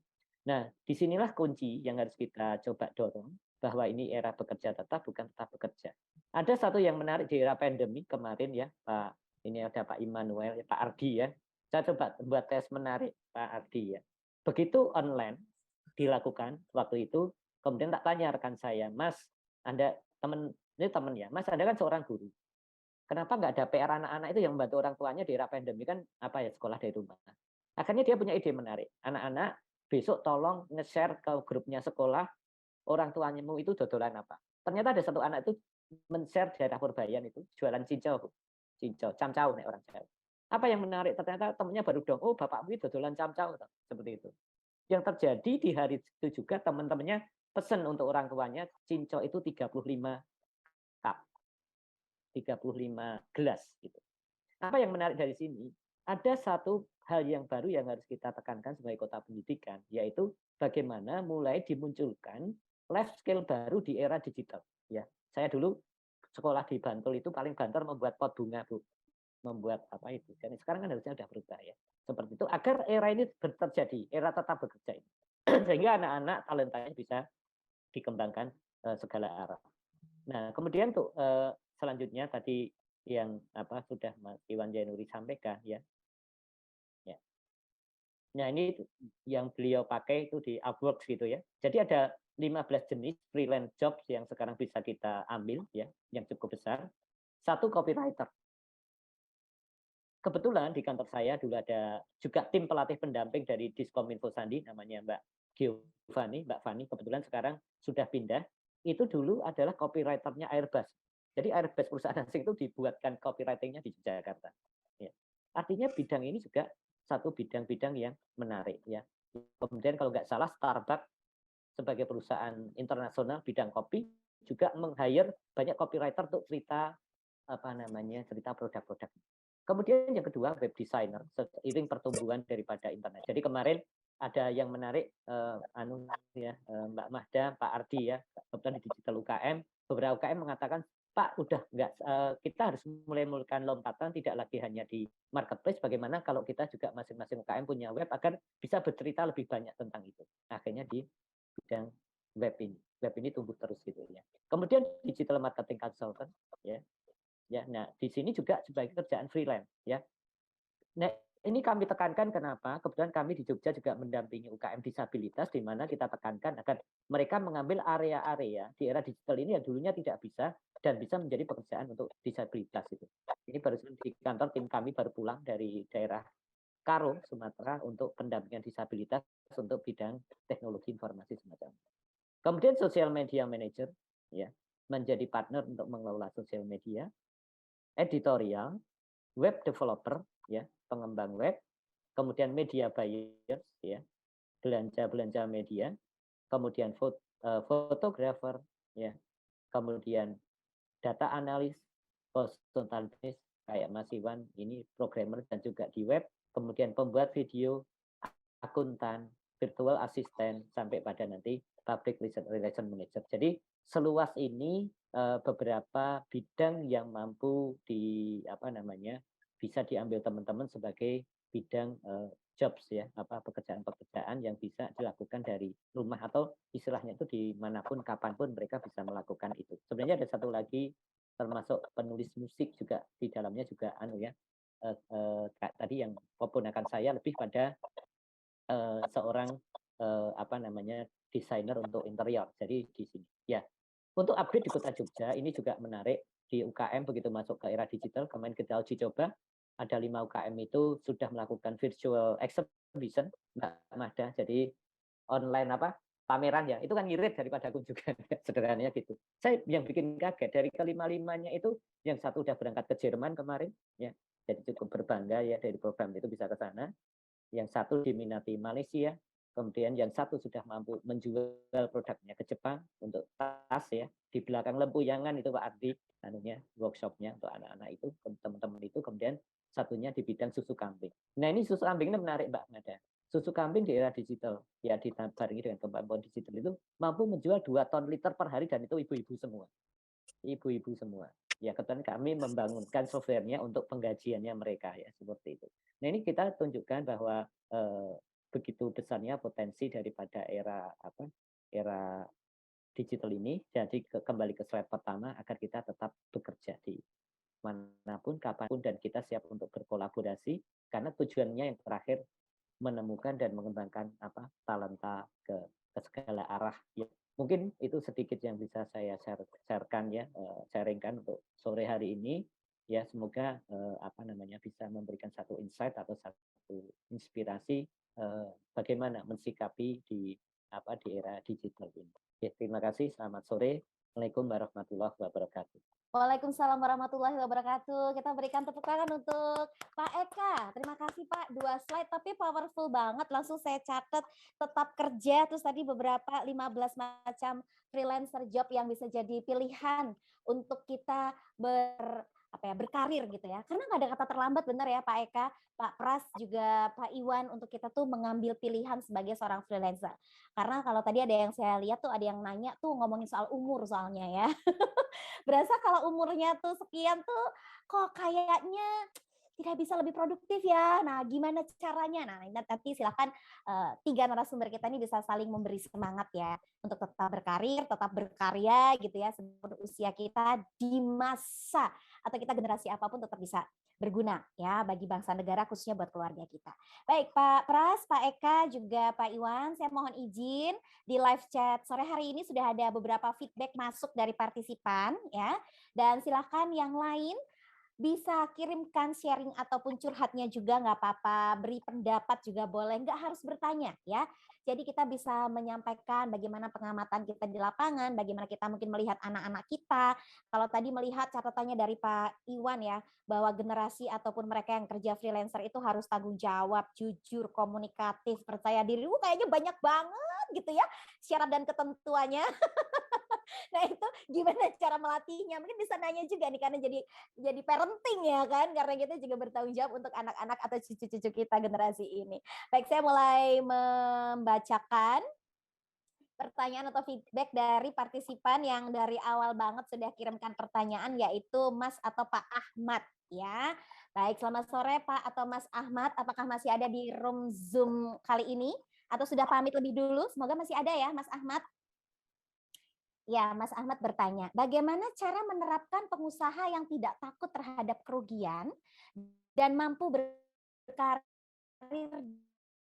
dengan baik bersaing? Bagaimana menerapkan usaha yang tidak takut terhadap kerugian dan mampu berkarir dengan baik dengan pesaing-pesaing kita? Pertanyaan kedua, bagaimana menanggapi pengusaha yang sudah berumur 50 tahunan, Pak, yang belum paham mengenai perkembangan digital yang menjadi alat untuk usaha kita? Apakah kita perlu pelatihan dan pengembangan secara berkelanjutan atau bagaimana? Iya, ini pertanyaan saya mau berikan kesempatan ke Pak Pras ya, barangkali ada pengalaman di lapangan atau mungkin mengalami sendiri. Silakan Pak Pras. Ya, terima kasih Mbak Mada. Memang persis seperti yang disampaikan yang penanya pertama tadi, memang dengan adanya persaingan yang semakin terbuka lebar, artinya dengan persaingan pasar ini memang kadang-kadang ini yang terjadi di lapangan ya, itu kadang-kadang mindset konvensionalnya itu masih muncul. Sehingga teman-teman yang di bawah itu kalau memang perubahan tadi yang dari era konvensional menjadi digital ini memang butuh sesuatu yang betul-betul butuh pendampingan dari para ahli, misalnya tadi Pak Iwan, Pak Eka yang memang sudah menjelaskan secara detail bagaimana mendampingi masyarakat yang notabene itu kadang-kadang milenial pun kadang-kadang juga ada yang belum paham, Mbak. Artinya dengan adanya go digital tadi, perubahan mindset tadi ini yang memang betul-betul yang menjadi sesuatu PR kita semua. Artinya memang dengan adanya persaingan semakin terbuka, kemudian mindset bisnis konvensional tadi yang masih melekat, ini kan sesuatu hal yang memang menjadi penghambat adanya go digital ini tadi. Sehingga ini sudah mulai kita kampanyekan juga, yaitu gerakan digitalisasi, di mana memanfaatkan potensi sebesar-besarnya dari internet tadi. Seperti yang dengan Pak Iwan tadi sudah bercerita secara runut pengalaman beliau dari awal sampai akhir. Tapi kadang-kadang yang terjadi di masyarakat itu juga apa ya, non sewu, merubah mindset seseorang itu tidak gampang. Apalagi yang non sewu yang sudah berusia di atas, yang bahasanya sudah di atas milenial lah. Ini kadang-kadang kita kesulitan untuk memberikan sesuatu pemahaman pada teman-teman yang sudah sepuh untuk mengikuti yang namanya mau, karena mau nggak mau itu memang kita harus mengikuti yang namanya era digitalisasi. Makanya tadi di awal sudah saya sampaikan juga berkaitan pelayanan publik yang ada di pemerintah kota itu kan juga menjadi sesuatu hal yang tidak mudah juga untuk dilakukan oleh pemerintah kota. Misalnya pelayanan adminduk, kemudian pelayanan yang lain-lain yang berupa administrasi ini kan butuh sesuatu yang betul-betul updating. Kendalanya di mana, diperbaiki. Kendalanya di mana. Walaupun sebenarnya hanya sekarang itu mindset orang kan hanya dengan HP aja kan sudah selesai semuanya. Kan seperti itu. Sehingga apa ya? Ya ini harus menjadi koreksi kita semua ataupun menjadi sesuatu PR kita semua bahwa tadi merubah mindset dulu ini yang menjadi awal daripada perubahan dari era konvensional ke digital. Berdasarkan Pak Iwan tadi, Pak Eka misalnya tadi menyampaikan ada seorang murid yang suruh nge-share bapaknya jualan apa. Ini kan efek duplikasinya main di situ. Sehingga teman-teman yang tadinya tidak tahu, itu kan menjadi tahu, oh ternyata orang tuanya itu adalah jualan ini. Ini efeknya juga teman-teman juga akan membeli apa yang menjadi produk daripada orang tuanya si anak tadi. Ini kalau dilakukan secara simultan masif itu kan menjadi sesuatu yang apa ya, potensi kita lah, potensi kita, apalagi Jogja ini ya apa ya, gudangnya teman-teman yang ahli-ahli memang membuat sesuatu teknologi IT ini menjadi sesuatu yang memang betul-betul harus kita dorong. Ini menjadi kewajiban kita dari pemerintah kota bersama kami dari Komisi A, karena kami itu kan mitranya dengan Kominfo, Mbak. Artinya memang kami selalu mendorong teman-teman Kominfo untuk selalu memberikan sesuatu yang update. Apalagi kita sudah punya perda tentang pengelolaan atau pemanfaatan teknologi informasi. Ini kan betul-betul harus menjadi pegangan kita semua di dalam mengembangkan Jogja ini menjadi sesuatu yang ya kalau bahasa pionir, mudah-mudahan Jogja menjadi pionir daripada kota lain untuk melakukan yang namanya go digitalisasi. Itu mungkin itu Mbak, matur nuwun. Baik, terima kasih Pak Pras untuk insight-nya ya. Saya jadi tertarik tanya ke Pak Iwan, Pak. Apa memang harus kita belajar untuk mengembangkan diri, mengupdate skill sekalipun secara angka umur gitu ya? Rasanya kok malu sama yang muda-muda gitu ya. Silakan Pak Iwan, punya pengalaman juga? Ya,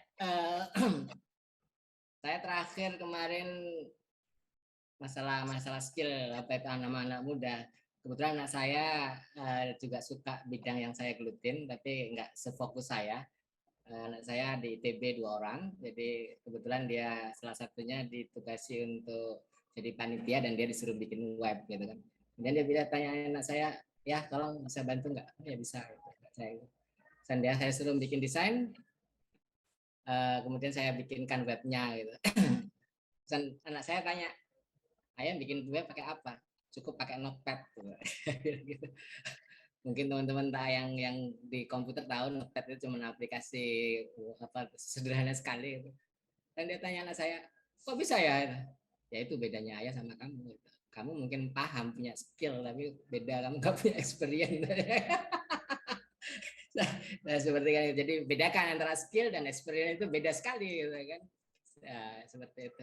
Tapi saya juga memuji anak saya, dia membuat desain itu secara virtual lah. Saya lupa pakai software apa dan di online kan gitu. Saya tanya pada dia, kamu pakai web itu apa itu, kamu desain itu kok bisa pakai seperti itu? Ya biasanya teman-temannya pakai kayak gini. Jadi akhirnya saya juga mau nggak mau ikut belajar seperti yang anak saya bikin gitu. Nah, caranya ini Kak, kok bisa kamu bikin desain kayak gini? Saya akhirnya belajar ke dia gitu. Akhirnya ada beberapa yang mau nggak mau saya juga harus tahu gitu kan, tool-tool yang yang sekarang dipakai anak-anak sekarang biasanya udah nggak ketinggalan seperti itu aja. Dan bagi saya ada kata malu untuk seperti yang saya bilang tadi, kalau mau survive dengan apa yang kamu kerjakan, ya kamu juga harus belajar apa yang hari ini tadi itu. Anak muda zaman sekarang ini harus seperti itu. Banyak sebenarnya tool untuk bikin web. Tapi kan seperti saya katakan tadi, saya bukan orang yang bikin web sebenarnya. Saya lebih banyak bikin sebuah sistem yang lebih kompleks. Gitu. Tapi hal yang bikin web memang yang paling simpel sih sebenarnya. Ya seperti itu aja. Dan seperti yang Mbak Mada tadi bilang, apakah malu? Enggak. As long as itu memang berguna bagi saya akan belajar. Dan seperti juga saya intro ke anak saya, makanya you kalau cuma punya skill tapi nggak punya experience juga percuma. Jadi you juga harus belajar banyak. Ada banyak hal yang bisa kamu lakukan dengan skillmu itu. Tapi kalau kamu cuma mandek, kamu cuma bisa aja, tapi kamu nggak mengeksplor lebih detail, ya kamu akan ditinggal banyak orang.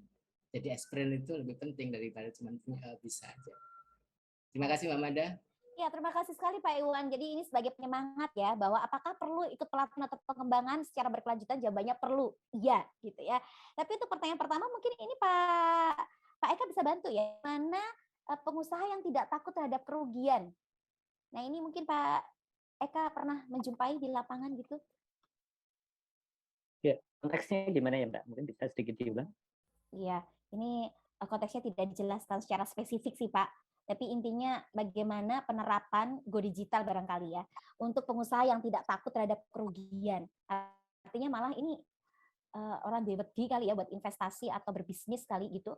Dan justru malah mampu dengan baik dengan pesaing-pesaingnya. Jadi apa namanya? Yang pertama perlu kita lakukan ya. Begitu negara Amerika itu menariknya di era pandemi itu yang disebut dengan new normal itu kan sebenarnya akhirnya kita itu terbiasa hidup di dua alam ya, online dan offline, kayak seperti hari ini online ya. Kita bisa modal mahasiswa dari Malang untuk online. Saya pernah melakukan satu pendampingan UKM di Jogja, waktu itu bidangnya furniture gitu sama dengan mahasiswa itu, yang intinya saya hanya mencoba memberikan satu experience bagaimana mereka bisa ketemu buyer secara langsung. Waktu itu modelnya dengan video conference ya, saya lakukan di kantor 5 pengusaha. Kaget mereka, oh buyer itu satu diskusi yang menarik waktu itu seperti apa? Di dengan Vancouver, Kanada. Itu ekspornya Jogja bambu, kenapa sampai sana jamuran? Mereka langsung bilang gitu, ditunjukkan pakai video ya. Saya waktu itu niat Bu, jadi Mbak Magdalena, saya selama 3 bulan tuh nungguin mereka tuh selalu sampai jam 1 malam. Karena benar kata Mas Iwan, sininya malam, sananya siang gitu ya, seperti itu. Akhirnya waktu itu yang menarik dari diskusi itu, wah ini bisa kalah bersaing karena dia mengatakan Cina juga sudah mulai masuk dengan bambunya gitu. Nah apa yang menarik dari situ ternyata kelompok bambu tadi langsung Pak, pinjam ruang kita bahas itu. Akhirnya bahasan itu kita buat summary catatan gitu ya. Kemudian sempat disampaikan ke Jogja ke Ngarso Dalam ya Pak Sultan. Akhirnya waktu itu di follow up dengan mengundang ahli bambu dari Jepang, awet bambu. Apa yang menarik dari situ? Yang menarik dari situ yang pertama, bagaimana dengan digital itu akhirnya pengusaha kita melakukan respon cepat terhadap perubahan.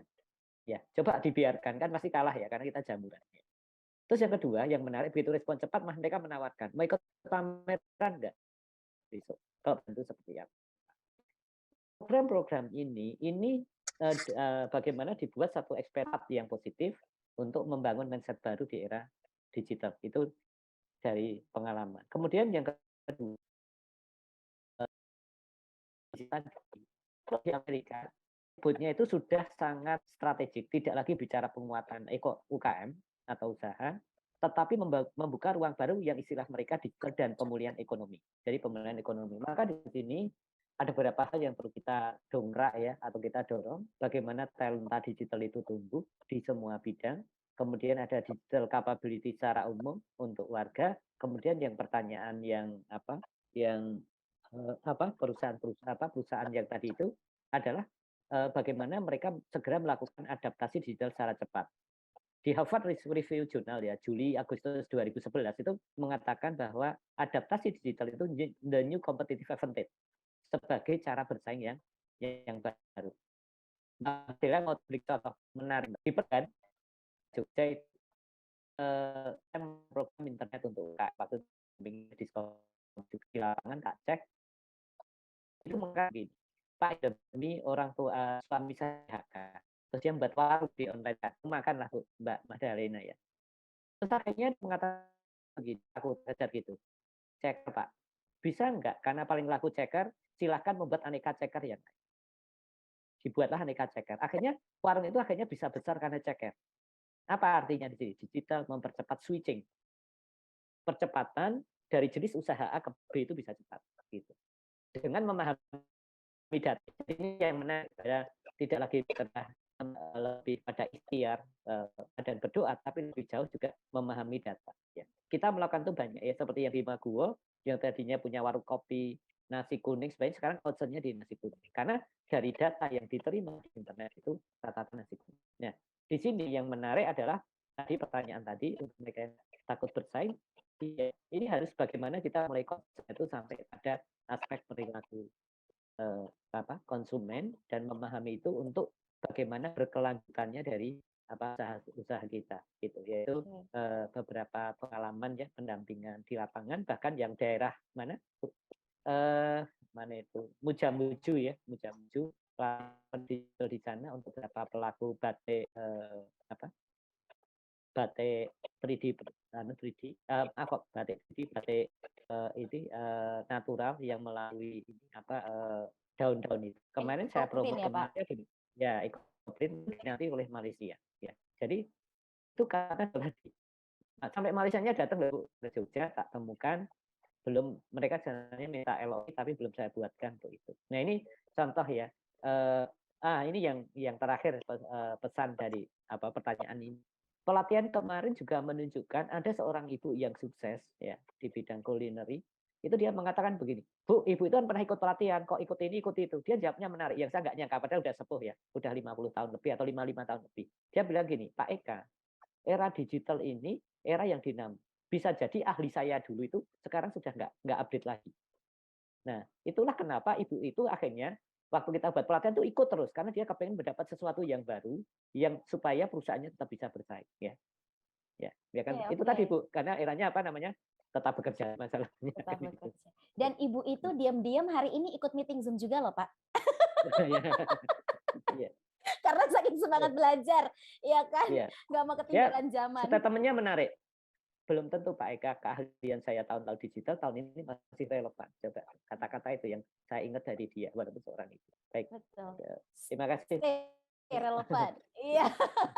Baik, wah ini pertanyaannya banyak yang masuk nih, tapi tadi beberapa sudah diberikan feedback menarik dari Pak Eka ya. Salah satunya tentang tadi pertanyaan dari Pak Budi yang bertanya, digitalisasi menyebabkan perampingan kebutuhan pegawai. Tanggapan Bapak terkait perampingan yang dilakukan oleh beberapa perusahaan digital besar di Indonesia. Apakah itu disebabkan perancangan sistem yang kurang baik ataukah implementasinya yang kurang baik, Pak?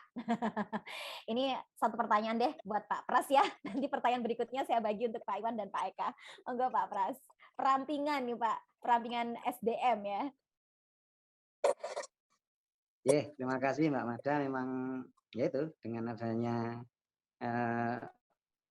era digital memang sesuatu yang berbanding lurus sebenarnya tadi perampingan SDM, karena memang kemampuan dari SDM ini kan betul-betul yang harus ditingkatkan. Artinya memang nek bahasanya itu ya sidik rapor luwih maksimal seperti itu. Sehingga kemarin kami juga sedikit berapa penerimaan yang berkaitan dengan teman-teman yang honorer dan itu Mbak, berkaitan dengan P3K itu memang kemarin sedikit banyak ya terjadi gonjang-ganjing di situ. Tapi ini yang dari sisi Tapi kami tetap mensikapi yang tadi yang disampaikan oleh tadi yang penanya tadi yang berkaitan dengan perampingan tadi. Jadi memang memang merubah mindset itu dulu Mbak. Dan kita gelurakan yang namanya, ayo sekarang ini sudah yang namanya era digitalisasi. Memanfaatkan internet sebaik mungkin. Sehingga kadang-kadang apa yang sudah kita berikan oleh Kominfo yang diberikan di wilayah-wilayah, itu maksimalkanlah. Artinya memang itu menjadi sesuatu yang apa ya, yang bisa memberdayakan teman-teman di wilayah. Contohnya kami, Mbak, kebetulan saya itu kan tinggal di Patok. Kalau secara konvensional, ya gaung kami yang namanya wilayah Patok, orang konotasinya, brandingnya itu pasti adalah kampung wisata kuliner bakpia, kan seperti itu. Sehingga dengan adanya persaingan yang sangat lebar, ini kan ada sekarang itu ada bakpia Tugu, yang sebenarnya itu bukan bakpia. Kalau menurut kami dari teman-teman paguyuban itu adalah bakpao, karena bukan bakpia. Nah, dengan adanya persaingan yang terbuka seperti itu, sehingga kemarin sempat memberikan suatu motivasi kepada teman-teman di lingkungan wilayah Patok, ya mau nggak mau kalian harus belajar yang namanya digital marketing, sehingga mereka sudah memulai dengan adanya mindset yang dari konvensional menjadi digital jadi. Dan alhamdulillah Mbak, sekarang itu Patok ya rodok sepi, artinya rodok berkurang pengunjungnya loh, tetapi dari sisi pembelian secara digital malah naik. Ini kan menjadi sesuatu yang apa ya, yang tadi disampaikan oleh Pak Eka tadi, ya ini mau nggak mau ini sudah harus berubah. Bahwa yang namanya era digital kalau memang betul-betul kita bisa maksimalkan, paparan oleh Pak Iwan tadi, bahwa dengan potensi pasar yang sangat-sangat luar biasa ini menjadi sesuatu yang ya betul-betul harus bisa membuat sesuatu yang bermanfaat buat masyarakat. Cuman Mbak, kadang-kadang di masyarakat ini mau nggak mau kan dia harus apa ya, ini dari sisi kami loh, misalnya kami mengambil teman-teman UKM, misalnya ada 10 UKM, itu kemudian kami mengambil produk-produk mereka. Permodalannya ini yang menjadi kendala. Itu yang sempat disampaikan kepada kami. Pak lah, kalau kami itu determin, itu kami juga kadang-kadang menjadi sesuatu yang kami berat dari sisi permodalan. Walaupun sebenarnya dari teman-teman BPDD, kemudian dari teman-teman Bank Indonesia sudah mendampingi betul. Cuman memang ya ini menjadi konsekuensi kita bahwa yang namanya pemerintah kita, pemerintah kota itu selalu mendampingi teman tadi. Itu Mbak, yang penting kalau saya itu merubah mindset tadi. Karena sebenarnya ini yang terjadi di lapangan loh, ini fakta real yang memang terjadi. Tidak mudah merubah mindset yang masih berbau konvensional tadi ke digital. Ini butuh pakar-pakar seperti Pak Eka, Pak Iwan untuk menularkan ilmunya kepada teman-teman yang di bawah. Kalau yang sudah ngeh, artinya dengan modal yang agak kuat, itu mereka gampang lah Mbak. Tapi yang menjauh, yang masih bermodal UKM-UKM kecil ini yang memang mereka yang sering mengeluhkan kepada kami, Pak lah kami itu masih kendala modal, masih kendala cara bermarketingnya. Kalau urusan produksi saya yakin mereka mampu Mbak. Tapi dari sisi marketingnya mereka yang masih agak perlu pendampingan secara serius dari teman-teman Kominfo. Itu, atau nuwun. Baik, Pak. Jadi untuk pertanyaan yang tentang perampingan sebetulnya nggak usah dikhawatirkan berlebihan ya Pak ya, karena sebenarnya tadi kalau kita perhatikan slide-nya Pak Eka ya, melengkapi sedikit itu ada banyak pekerjaan lain yang terbuka. Ada 15 loh tadi kalau dilihat slide-nya Pak Eka ya. Betul. Baik, demikian Pak Budi, semoga terjawab ya Pak, walaupun mungkin nggak melegakan jawabannya ya.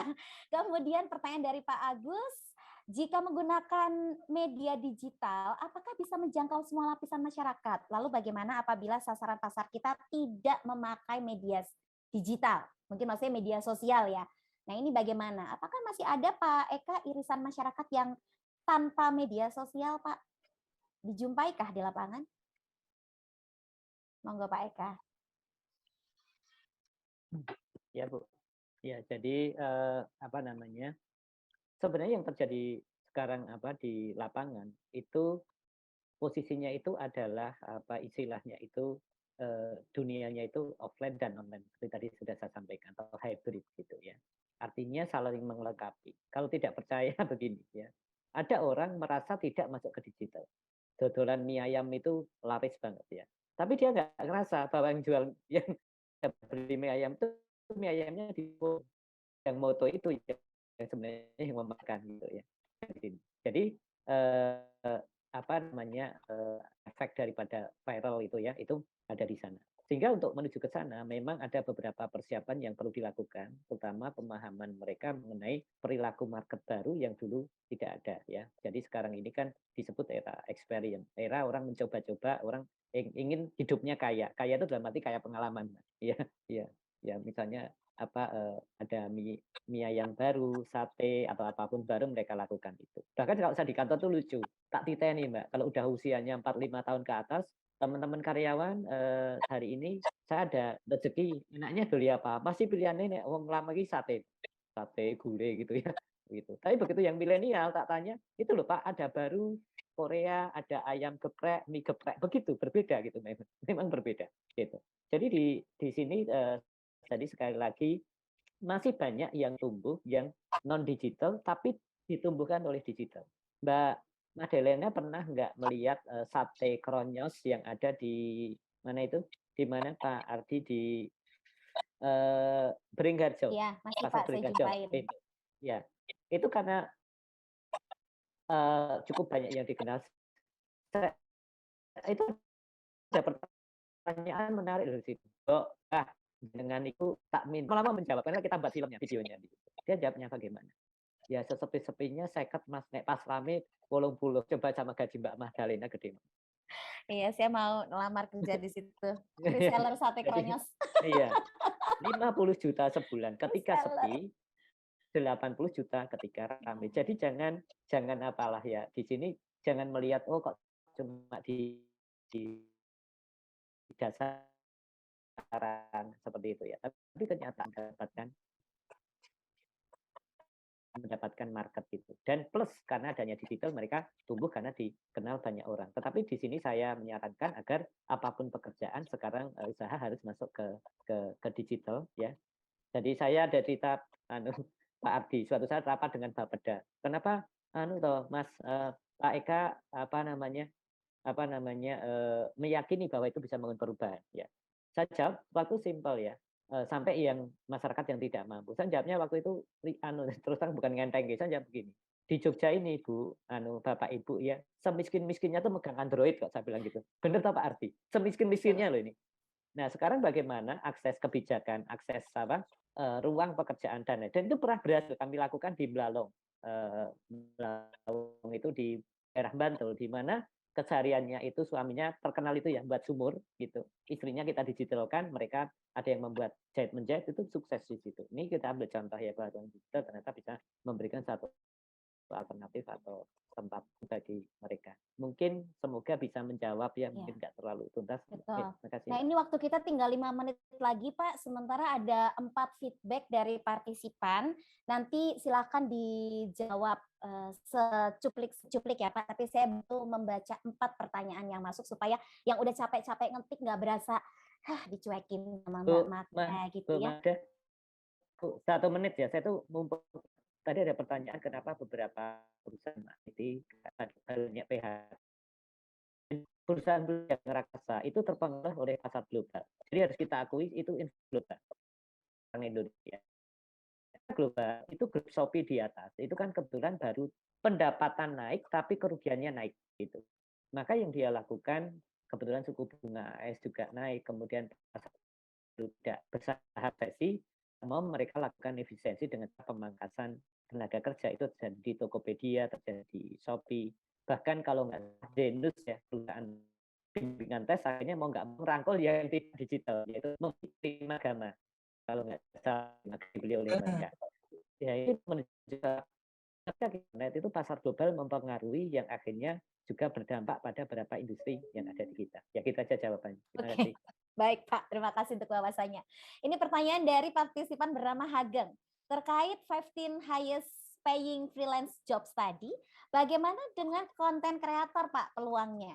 Kemudian pertanyaan dari Mas Ismail, bertanya bagaimana langkah-langkah yang tepat jika kita bekerja dari perusahaan atau orang, tapi juga menjadi seorang freelancer alias kerja sendiri yang notabene secara penghasilan naik turun, bahkan tidak pasti. Jadi pengen bekerja ikut orang, tapi juga pengen freelance, itu gimana? Lalu pertanyaan dari KL Tanti, langkah apa yang harus saya lakukan untuk menjadi seorang freelancer sedangkan tidak ada koneksi sama sekali? Dan pertanyaan dari Mas Bima, apakah dari pihak Dinas Kominfo terkait ada bagi para freelancer yang berencana menyangka tidak mempunyai koneksi dengan yang lain. Apakah Kominfo akan ada bagi para freelancer? Nah, ini kritis ya. Baik, Pak Iwan, boleh bantu Pak menjawab sebagian juga boleh, silahkan. Oke, Mama Darema, terima kasih. Masalah tidak punya koneksi itu saya juga bingung, kadang-kadang ada beberapa teman yang tanya itu, Mas gimana caranya biar dapat apa itu di hire sama buyer gitu. Istilahnya kalau di Upwork itu kan ada provider and buyer gitu. Kita itu provider gitu, istilahnya penyedia jasa. Buyer gitu, saya ngasih project, tapi kadang-kadang buyer pun itu rate-nya kecil, kadang-kadang cuma $5 jam. Saya nggak menjawab sejujurnya. Saya awal bukan freelance full gitu, seperti saya sebutkan di awal gitu. Saya ikut perusahaan, tapi saya punya patokan ke perusahaan itu saya boleh kerja di rumah gitu aja. Jadi selama apa itu kemudian di perusahaan itu kita punya skill dan kemudian selalu seperti saya sebutkan tadi, untuk selalu adaptasi dengan teknologi, maka saat kita merasa pinter pun kayaknya gitu kan, istilahnya kita pun semakin pede untuk mencari pekerjaan seperti itu. Dan di Upwork itu banyak sekali. Dan seperti yang saya sebutkan di awal, jangan langsung main harga tinggi.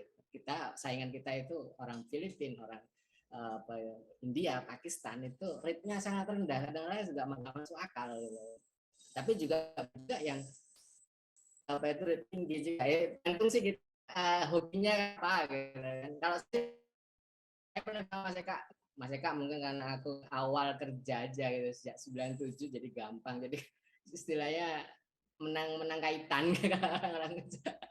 Jadi saya berpikir kalau seperti itu perbarui skill. Insya Allah kalau semakin kita skill bertambah, automatically kita semakin percaya diri untuk mengekspos keahlian kita apa. Iya, apalagi sekarang media sosial begitu mudah ya. Betul. Untuk kita Jadi bisa cari teman. Sepakat. Ya. Jadi kita bisa mempamerkan hasil karya kita seperti kayak gitu. Dan jangan malu juga untuk komunikasi sama orang asing gitu kan. Ya itu yang tadi di awal saya bilang, rasa percaya diri kita untuk bisa speaking or writing English itu sangat kurang. Saya pikir seperti itu. Jadi kita memang merasa pinter, tapi kita nggak bisa berkomunikasi sama orang asing. Jujur saya katakan saya bukan orang pinter. Banyak orang yang lebih pinter daripada saya. Mungkin Mas Eka tahu, gitu, istilahnya teman-teman kami yang lebih pinter dari saya itu banyak. Tapi saya juga heran, kenapa mereka tidak berani untuk expose experience mereka di luar negeri. Padahal secara komunikasi juga mereka bisa, tapi mohon maaf mereka kurang percaya diri juga.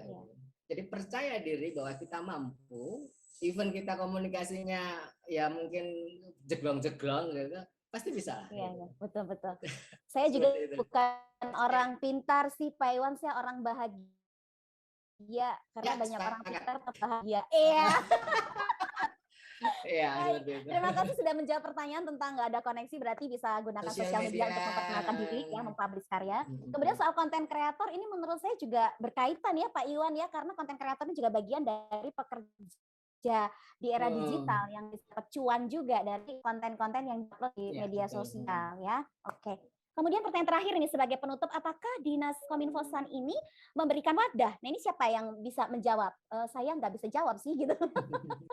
Mbak Dewi mau jawab, boleh dong? Silakan. Ya, saya coba, mohon izin ya, saya coba untuk jawab terkait pertanyaan dari Mas Bima Saputra tadi ya. Oke, nah sementara ini memang Dinas Kominfo.San di Kota Yogyakarta belum menyediakan wadah bagi para freelance. Pada umumnya masyarakat umum gitu ya, kita memang belum menyediakan. Tetapi itu jangan dijadikan sebagai apa ya, hambatan. Kalau saya seperti tadi sih, saya tuh apa namanya, gambarnya cuma satu, Mbah Google gitu kan ya. Bisa googling Mas Bima Saputra, cari situs-situs penyedia layanan untuk freelancer, karena mungkin kalau memang seandainya pun Kominfo membuat suatu wadah ataupun layanan untuk freelancer gitu, kayaknya malah mungkin belum terlalu dikenal gitu. Jadi mungkin adanya memakai jasa situs-situs freelance yang sudah cukup terpercaya dan cukup dan mungkin itu bisa kurangi penipuan ya, mengurangi risiko untuk ditipu karena memang di situ rata-rata sudah terpercaya. Misalnya seperti Freelancer Indonesia, ada 1000 project, ada Fastwork yang digunakan oleh Pak Iwan, salah satunya Upwork gitu ya. Tergantung kita mau cari yang Indonesia atau external. Ada people per hour dan lain sebagainya. Jadi sepertinya situs-situs penyedia freelancer yang sudah terpercaya tadi, baik itu nasional dan internasional, akan lebih menampung rekan-rekan dan terpercaya karena memang itu sudah terkenal itu di kalangan freelancer maupun di kalangan pemberi pekerjaan, beri jasa. Mungkin seperti itu Mbak Magda, tapi tentunya ini akan jadi catatan untuk Dinas Kominfo tadi ya, bahwa memang ternyata ke depannya banyak potensi-potensi mungkin dari yang saat ini masih adik-adik SMA atau masih rekan-rekan mahasiswa gitu ya, ke depannya seperti apa, nggak cuman pekerja di balik meja kantoran begitu, tapi juga pekerja-pekerja freelancer seperti ini tentunya akan lebih ideal, akan lebih baik jika memang diberikan apa ya istilahnya wadah tadi, kita bina, kita bantu untuk mengembangkan diri dan lain sebagainya. Kurang lebih mungkin seperti itu Mbak Magda. Terima kasih Mbak Dewi untuk penjelasannya, tapi sekaligus solusinya ya. Ada banyak platform yang membuat kita jadi bisa dipercaya atau dapat klien juga yang bisa kita percaya. Mas Iwan atau Pak Iwan, saya boleh nanya satu ya. Pernah nggak sih dibohongin sama klien itu yang akhir dari tanggung jawab? Pernah nggak sih? Pernah? Ya. Jadi kontraknya kontrak per project, jadi bukan man hours, dan di luar sistem seperti yang tadi disebutkan Dewi gitu ya, work atau seperti di luar platform. Kita conditional sama buyer, kemudian kita terima desk, itu 2 kali saya. Jadi pernah. Jadi harus hati-hati juga. Jadi paling enak itu memang kita ikut di apa itu platform seperti Upwork atau yang lainnya. Dan saran saya sih, saya berusaha untuk kerja man hours. Saya tidak mau kerja based on project. Karena based on project itu sama aja di Indonesia gitu ya. Kasih project A gitu kan, nanti melamar tapi nggak ada bayarannya gitu. Kalau semalam apapun proyekmu nggak masalah, toh aku digaji by hours. Jadi saya lebih concern kalau ke hire saya man hours, itu lebih enak. Dan kalau man hours itu hitungannya tiap minggu akan dibayar gitu, dan dia nggak bisa mangkir gitu. Karena para buyer yang udah sign kontrak di Upwork itu mereka sudah memasukkan uang ke Upwork dulu.